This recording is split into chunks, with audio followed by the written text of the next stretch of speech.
राधे राधे। आप सभी को देवउठनी एकादशी की हार्दिक शुभकामनाएं। भक्तों, जैसा कि हम सबको यह बात ज्ञात है कि चतुर्मास का अंत इस देव प्रबोधिनी एकादशी से हो जाता है। चतुर्मास यानी आषाढ़ मास से लेकर के कार्तिक मास तक जो ये 4 माह होते हैं, इसमें भगवान विष्णु योग निद्रा के शयन में होते हैं। इसीलिए सभी मांगलिक काम सनातन धर्म में पूरी तरह से निषेध हो जाते हैं, जैसे कि शादी विवाह, नए घर की नींव रखना और अन्य कई पूजाओं का इस समय विधान नहीं होता। परंतु कार्तिक शुक्ल पक्ष की एकादशी के पश्चात से ये सारे शुभ और मांगलिक कार्य पुनः प्रारंभ हो जाते हैं, क्योंकि भगवान विष्णु श्री हरि नारायण अपनी योग निद्रा से बाहर आ जाते हैं। तो जैसा कि पूरे 12 महीनों में आने वाली 24 एकादशियों में से यह एकादशी सबसे अंतिम एकादशी होती है, अर्थात कार्तिक मास के शुक्ल पक्ष की जो एकादशी जिसे देव उठनी या देव उठान एकादशी कहते हैं, ये वर्ष पर्यंत की सबसे बड़ी और सबसे आखिरी एकादशी तिथि है। इसके पश्चात से फिर मार्गशीर्ष यानी अगहन के मास से उत्पन्ना एकादशी से आने वाली पूरी 26 एकादशियों का पुनः एक बार प्रसारण होता है। इस बार जैसा कि हम सबको मालूम है कि अधिक मास भी लगा था, इसी कारण से इस बार इन एकादशियों की संख्या 24 से बढ़कर 26 हो गई, जिसके कारण से इस वर्ष पूरी 26 की 26 एकादशियों का आना हुआ। और हमारा यह परम सौभाग्य था कि हम इन सारी तिथियों में भगवान नारायण की पूजा सेवा कर पाए होंगे। तो आइए चलते हैं देव प्रबोधिनी एकादशी के इस परम पावन महात्म्य को सुनने के लिए। सभी लोग सावधानी पूर्वक भगवान का ध्यान करते हुए इस महात्म्य को श्रवण करिए। कार्तिक मास के शुक्ल पक्ष की एकादशी। भगवान श्री कृष्ण चंद्र जी बोले, हे युधिष्ठिर, कार्तिक मास के शुक्ल पक्ष की एकादशी का नाम देव प्रबोधिनी एकादशी है। इसमें भगवान विष्णु अपनी योग निद्रा से जागते हैं, इस कारण से इसे देव उत्थानी एकादशी भी कहा जाता है। इसके महात्म्य की कथा ब्रह्मा जी ने नारद से कही थी और वही मैं तुमको सुनाता हूँ।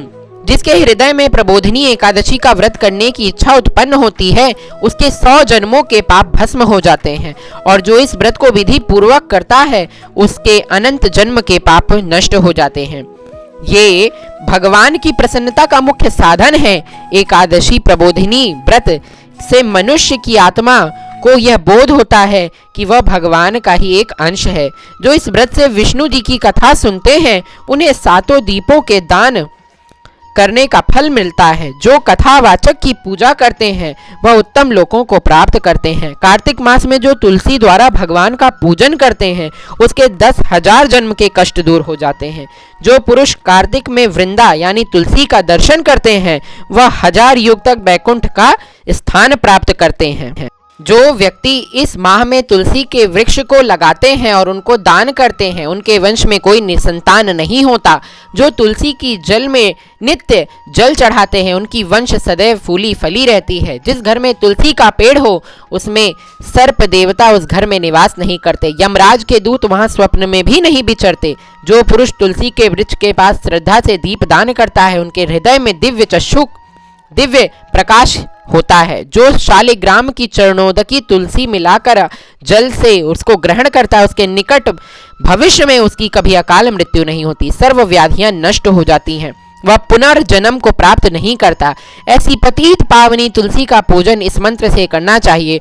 ओम श्री वृंदाय नमः। जो चतुर्मास या एकादशी में एक पल भी मौन धारण करे भगवान को तिल चढ़ाता है, उसे स्वर्ण सहित तिल दान करने का फल प्राप्त होता है। जो कार्तिक मास या चातुर्य मास में नमक का त्याग करते हैं, उन्हें शक्कर दान देना चाहिए। कार्तिक शुक्ल एकादशी से पुण्य तथा देव स्थान में दीपक जलाने से महापुण्य की प्राप्ति होती है। सारा कार्तिक का महीना नदी के तट पर जाके दीपदान करना बहुत ही फलदायिनी है। देव प्रबोधिनी एकादशी का महात्म्य सुनने से अनेक गौदानों का फल मिलता है। इस दिन भगवान को ऋतु फल एवं अन्य मनपसंद नैवेद्यों से इनकी पूजा करें और तुलसी और तिल इनके ऊपर अवश्य चढ़ाएं। ये बात आप याद रखें कि एकादशी के दिन आपको तुलसी नहीं तोड़नी है। एकादशी के एक दिन पूर्व भी आप तुलसी तोड़ करके रख लें और सामग्री सब एकत्रित कर लें। तो जैसा कि आप सबने भगवान श्री विष्णु की ये परम पावन कथा को सुना और आप एकादशी से लेकर पूर्णिमा तक भीष्म पंचक जैसे महाव्रत का भी पालन कर सकते हैं। इसमें आप नित्य प्रति प्रातः काल उठ करके भगवान की मंगला आरती करके भगवान को भोग लगाएं और भगवान के प्रति अपने श्रद्धा भाव समर्पित करते हुए पूरे कार्तिक और पूरे चतुर्मास का फल प्राप्त करें। तो बोले जय श्री राधे, हरे कृष्णा।